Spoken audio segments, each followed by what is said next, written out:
aí, pessoal do agro? Já se inscreveu no canal do IagroCast? Ativa o sininho para não perder nenhuma novidade. Aprenda, inove, evolua. Olá, sejam bem-vindos a esta nossa análise aprofundada. Hoje o nosso foco são os fundamentos financeiros que servem de bússola para a gestão no agronegócio. Isso mesmo. E para nos guiar, a gente vai explorar os materiais e as ideias do professor Marcelo Hofmeister. Perfeito. A ideia aqui é descomplicar um pouco algumas ferramentas que são essenciais, sabe? A gente vai ver como uma boa organização financeira gerencial pode, de fato, capacitar a tomada de decisões. Certo. E decisões que precisam estar muito conectadas com a realidade específica de cada propriedade rural, né? Correto. Na nossa conversa anterior, a gente explorou o DRE, o demonstrativo do resultado do exercício. Uhum. E comparamos ele ao velocímetro econômico da fazenda, né? Mostrando ali a velocidade com que o negócio gera ou não lucro. Hoje, a nossa missão é clarear um pouco o entendimento sobre o balanço gerencial e também o fundamental fluxo de caixa. Exato. E, além disso, vamos detalhar indicadores-chave que derivam deles, tipo a necessidade de capital de giro, o CAPEX e o OPEX. A abordagem vai ser bem prática, com analogias para ficar mais claro. Bom, vamos desempacotar isso então. É fundamental ter em mente que sem essa estrutura, a gestão fica meio navegando às cegas, né? Não se sabe direito a posição atual, muito menos para onde está indo. É sobre ganhar clareza para agir com base em dados concretos da própria operação. Faz todo sentido. Começando então pelo balanço gerencial. O que ele representa assim na prática? E como ele se diferencia daquele balanço mais para o fisco, que talvez o pessoal conheça mais? Ótimo ponto para começar. O balanço gerencial ele é o instrumento que mostra a real composição do patrimônio do negócio. A diferença-chave está na avaliação dos ativos. Enquanto um balanço fiscal muitas vezes usa valor de escritura, custo histórico ou o valor declarado lá no imposto de renda. O gerencial exige usar valor de mercado. Ah, entendi. Isso para terras, para benfeitorias, máquinas, rebanho, basicamente quanto aquilo vale hoje, sabe? Se fosse para vender ou repor. Interessante. Então, a avaliação não fica presa no passado, no valor que foi pago, mas reflete o valor de agora do mercado. Traz uma visão mais realista, né? Exatamente. Mas como é que se garante consistência nisso? Imagino que precisa ter umas regras bem definidas. Não só para esses ativos maiores, como terra e máquina, mas, sei lá, para os estoques, para as dívidas também. Precisamente. A consistência vem de regras claras e aplicadas com disciplina. Tipo, como é que se valora o estoque de grão ou de insumo? De quanto em quanto tempo reavaliar o valor de mercado de um trator ou da própria terra? Certo. E o mesmo rigor vale para os passivos, para as obrigações. É fundamental separar o que vence logo, no curto prazo, geralmente até 12 meses, que é o passivo circulante, daquilo que tem prazo mais longo, o não circulante. Entendi. E se uma dívida for em produto tipo soja, café ou em dólar, a regra para converter para reais tem que ser clara e constante. Essa padronização é a chave para ter informação confiável. Essa disciplina parece crucial mesmo. E o professor Hofmeister usa uma analogia que ajuda a fixar essa ideia, né? Sim, uma analogia muito boa. Ele compara o balanço gerencial a uma foto de final de ano da família. Ah, legal. A estrutura básica da foto, ativos de um lado, né, o que a empresa tem, e passivos e patrimônio líquido do outro, que é como esses ativos são financiados, é sempre a mesma. Só que as pessoas na foto, os momentos ali, e no caso do balanço, os valores dos itens, eles mudam com o tempo. Uhum. Essa foto, tirada periodicamente, sempre com as mesmas regras de avaliação, dá um retrato fiel da situação patrimonial e de como ela está evoluindo. A foto de família financeira. Gostei. Ajuda a visualizar isso, né? A natureza que é estática naquele momento, mas que evolui. E por que ter essa foto atualizada e com valores reais é tão estratégico para a gestão? Olha, ter essa clareza sobre o patrimônio real é fundamental por várias razões. Primeiro, ajuda a entender os riscos, sabe? Especialmente na hora de buscar crédito ou pensar em alavancar financeiramente. Faz sentido. A foto mostra o quanto do patrimônio já está comprometido com dívida, qual a relação entre capital próprio e de terceiros. Segundo, permite avaliar a solidez do negócio ao longo prazo. Acompanhar a evolução do patrimônio líquido, por exemplo, mostra se o negócio está agregando valor. Resumindo, assim, cuidar do balanço gerencial é cuidar da saúde estrutural e financeira do negócio. Entendido. Dá uma base sólida sobre a estrutura. Agora, avançando para outra ferramenta que o professor Hofmeister destaca como o rei dos negócios, o fluxo de caixa. Aqui parece que a dinâmica muda bastante, né? Por que esse nome tão forte, rei? O fluxo de caixa realmente faz jus ao título. Ele é o rei por causa da sua dupla capacidade. Ele não só permite analisar o passado, através do fluxo de caixa real, que registra o que de fato entrou e saiu de dinheiro, Certo. mas também, e talvez até mais importante, ele funciona como uma ferramenta de projeção, que é o fluxo de caixa orçado ou projetado. Essa combinação de olhar para trás para aprender e olhar para frente para planejar que torna ele tão poderoso, tão central na gestão financeira. Revisar o que passou e antecipar o que pode vir. Entendo a importância. E como é que se organiza a estrutura básica desse fluxo? O que a gente precisa acompanhar? A estrutura, assim como a do DRE, ela tem que refletir a operação do negócio. A operação é sempre a base. De forma simples, o acompanhamento é feito período a período, geralmente mês a mês. Começa com o saldo inicial de caixa, aí soma todas as entradas de dinheiro previstas, vendas, recebimentos, depois subtrai todas as saídas programadas, pagamento de fornecedor, custos, despesas, investimentos, amortização de empréstimo. E aí você chega na variação de caixa do período. Tá.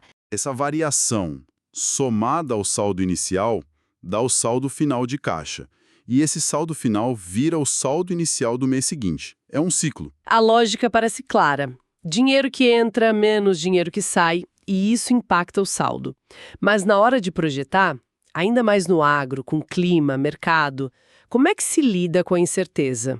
Por exemplo, no custo de insumo ou na previsão de venda. Esse é, de fato, o grande desafio. A previsibilidade dos gastos variáveis, semente, fertilizante, defensivo, é complicada, né?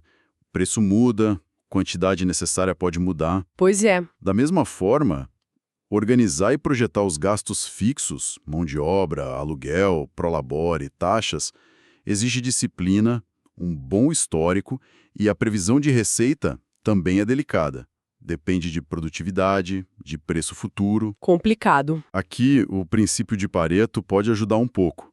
Focar a análise e o controle naqueles 20% de itens que representam 80% do movimento, seja de custo ou de receita, pode otimizar o esforço, sabe? Focar no que tem mais impacto. Uma abordagem prática. E tem alguma recomendação, assim, sobre a postura ao fazer essas projeções? Para não cair naquela armadilha do otimismo exagerado? Tem sim. Um conselho valioso do professor Hofmeister. Seja pessimista nas saídas e conservador nas entradas. Na prática, isso quer dizer o seguinte: ao projetar custo e despesa, é bom considerar um valor um pouquinho acima do esperado. Já na receita, é mais seguro ser um pouco mais contido. Entendi. É melhor ser surpreendido positivamente quando o mês acontece, né, com um custo menor ou receita maior do que o previsto, do que o contrário. Isso cria uma margem de segurança. Uma abordagem prudente para evitar a surpresa desagradável. E essa ferramenta, o fluxo de caixa projetado, ela fica pronta lá no início do ano e pronto? Ou exige manutenção constante? De jeito nenhum. O acompanhamento do orçado versus o realizado é rotina contínua. O ideal é que todo mês, no finalzinho, se faça o fechamento do caixa realizado, ver o que de fato aconteceu e comparar com o que estava no orçamento. Ah, certo. Essa comparação ensina muito. Com base nisso, as projeções para os meses seguintes devem ser reavaliadas, ajustadas. E mais, quando fecha um mês e analisa, já adiciona mais um mês lá na frente na projeção, para manter sempre um horizonte de planejamento de pelo menos uns 12 meses. É um ciclo. Planejar, executar, medir, ajustar. O tempo todo. Essa dinâmica de atualização constante parece essencial para manter a ferramenta útil, né? A gente viu que o DRE tem os indicadores dele, o tal velocímetro, O fluxo de caixa também gera indicadores próprios. Qual o papel deles? Sim, e são indicadores vitais.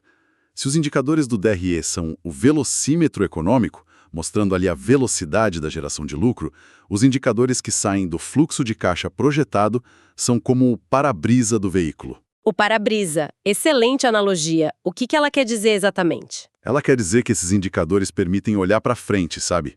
Enxergar a estrada financeira que está vindo. Eles antecipam a saúde financeira futura do negócio. Uhum. Com eles, o gestor consegue prever períodos de mais folga de caixa ou de aperto, consegue avaliar a real necessidade de capital de giro em certos momentos, medir o impacto do pagamento da dívida no caixa disponível e, crucialmente, entender se a operação principal da fazenda está de fato gerando caixa suficiente para sustentar tudo. Olhar pelo para-brisa para antecipar as curvas, os buracos, faz todo sentido. Mas ao usar esse para-brisa, que cuidados tem que ter? O que pode distorcer essa visão do futuro? É fundamental ter muito cuidado com a qualidade dos dados que alimentam essa projeção. O otimismo exagerado é um risco real. Imagino. É preciso separar o que é entrada de caixa que é praticamente certa daquelas que são só prováveis ou possíveis. Considerar todos os compromissos já assumidos, parcela de financiamento, tudo isso é essencial. Uma projeção muito otimista pode dar uma falsa sensação de segurança e levar a decisões erradas.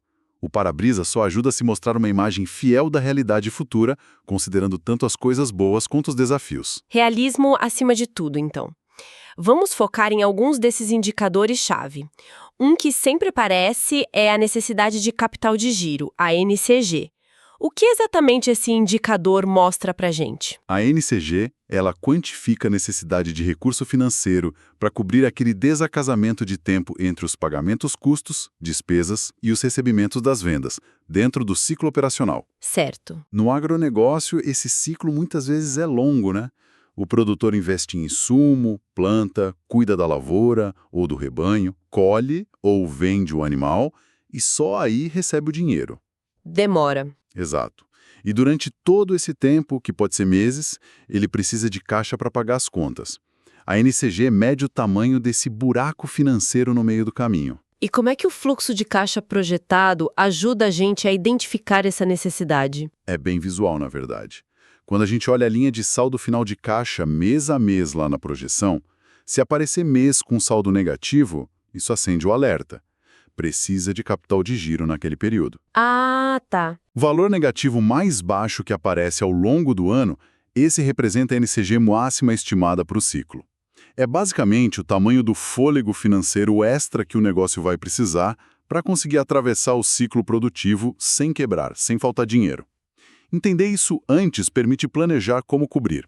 E como é que esse fôlego financeiro, o capital de giro, pode ser obtido? Quais são as fontes? Basicamente, tem duas fontes principais. O capital de giro próprio, que vem da própria operação, o lucro que foi retido, venda de produto ou até da venda de algum ativo imobilizado que não é mais tão essencial. Uhum. E tem o capital de giro de terceiros, que vem de fora. Empréstimo bancário, custeio agrícola, linha de crédito específica ou financiamento com fornecedor, por exemplo. Saber qual é a necessidade e quando ela vai acontecer permite buscar a melhor fonte, seja própria ou de terceiro. Pensando em custo e prazo, né? Clareza sobre a NCG é vital para a sobrevivência, então. Outros dois termos muito comuns e importantes na análise de fluxo de caixa são OPEX e CAPEX. Você pode explicar para a gente a diferença fundamental entre eles? Com certeza. OPEX é a sigla para Operational Expenditure, despesa operacional. São aqueles gastos recorrentes, do dia a dia mesmo, para manter a fazenda funcionando. Combustível para máquina, semente, fertilizante, defensivo, salário do pessoal, luz, manutenção rotineira. Basicamente, tudo que se gasta para operar. Ok. Já o CAPEX, de Capital Expenditure, se refere aos investimentos de capital. São os desembolsos para comprar bem durável, ativo de longo prazo ou para fazer melhoria que aumenta a capacidade produtiva, a vida útil de um ativo. Exemplo, comprar trator novo, construir um silo, botar irrigação ou até comprar mais terra. Existe uma forma prática, assim, de diferenciar os dois no dia a dia? Uma regra de bolso? Uma regra útil é pensar na recorrência e na natureza do gasto. Se é um gasto que acontece sempre, ou com muita frequência, todo dia, toda semana, todo mês, para manter a operação rodando, provavelmente é OPEX. Tá. Se é um investimento num bem que vai durar vários anos e que vai agregar valor ao patrimônio de forma mais permanente, aí é CAPEX. O OPEX mantém a máquina girando, o CAPEX, em tese, melhora ou expande a máquina. OPEX para operar, CAPEX para investir e crescer. Entendi a lógica. Mas por que essa distinção é tão crucial quando a gente analisa o fluxo de caixa e toma decisões? Qual o impacto prático de separar um do outro? A distinção é crucial porque OPEX e CAPEX têm impactos muito diferentes no caixa e na estratégia. O OPEX são saídas de caixa mais ou menos constantes, faz parte do custo de fazer negócio. Já o CAPEX, geralmente, é uma saída de caixa grande e pontual agora. O começo de uma série de pagamentos, se for financiado. E isso é feito esperando gerar benefício, receita ou eficiência lá no futuro. Se confundir os dois, pode ter uma visão distorcida da rentabilidade da operação ou da capacidade de investimento. E o que deve ser pesado com cuidado antes de decidir por um CAPEX grande? Tipo comprar uma máquina cara ou construir alguma coisa? Antes de fazer um CAPEX pesado, a análise tem que ir além do desejo ou da necessidade aparente. É fundamental estimar o retorno que esse investimento vai trazer. Certo. Ferramentas como calcular o payback, em quanto tempo o investimento se paga, e analisar a TIR, a taxa interna de retorno, comparando com o custo do dinheiro, são importantes.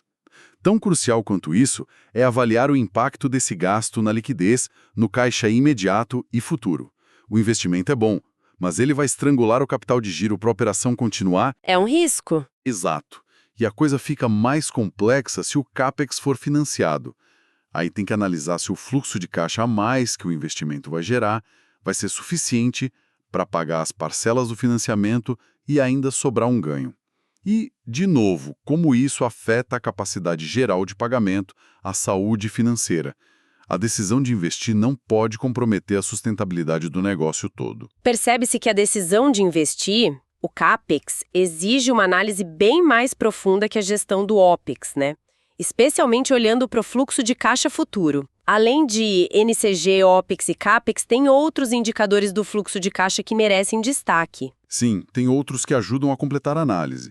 Por exemplo, a liquidez de caixa projetada, que basicamente compara entrada e saída prevista para os próximos meses, indicando a capacidade de pagar os compromissos de curto prazo.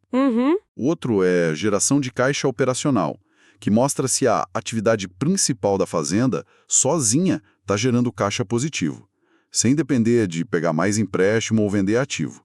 Analisar o peso do endividamento no fluxo de caixa também é vital. Ver quanto da saída mensal vai para pagar juro e amortização. E identificar o ponto de estrangulamento do caixa, quer dizer, o mês com o menor saldo projetado, é crucial para planejar se vai precisar de crédito ou renegociar alguma coisa. Ótimo panorama desses indicadores que saem do fluxo de caixa. Conseguimos cobrir bastante informação essencial hoje, hein? Recapitulando um pouco, a gente abordou o balanço gerencial como aquela foto de família patrimonial que precisa ser fiel à realidade do mercado e seguir regras claras. Isso. E mergulhamos no fluxo de caixa, o rei dos negócios, entendendo a função dupla dele e a projeção como para-brisa financeiro da gestão. Exatamente. E destacamos a importância de monitorar os indicadores que nascem dessa projeção, como a necessidade de capital de giro, a NCG, o tal fôlego financeiro, e a diferença crítica entre OPEX, os gastos para operar, e CAPEX, os investimentos para crescer ou melhorar, ambos fundamentais para gerenciar a liquidez e basear as decisões estratégicas. E vale lembrar que toda essa discussão foi baseada nos conceitos e na abordagem prática proposta pelo professor Marcelo Hofmeister.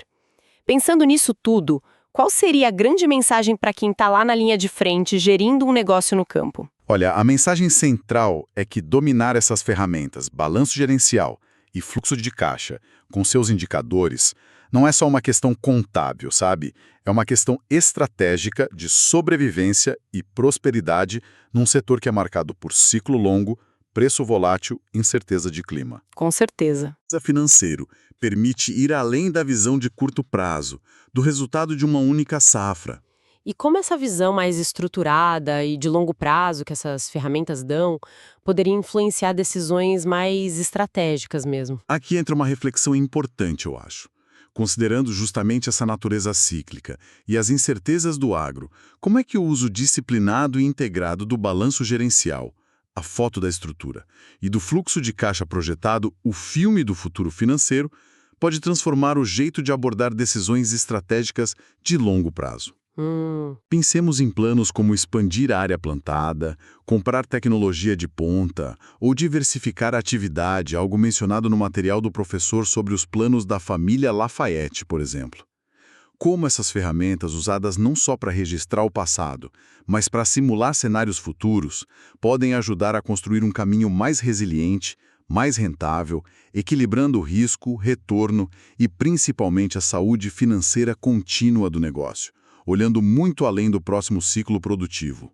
Uma provocação muito pertinente. Usar a gestão financeira não só como espelho retrovisor, mas como mapa e bússola para navegar o futuro do negócio rural. Foi muito enriquecedor. Acesse o IA Agrocast no Spotify e no YouTube.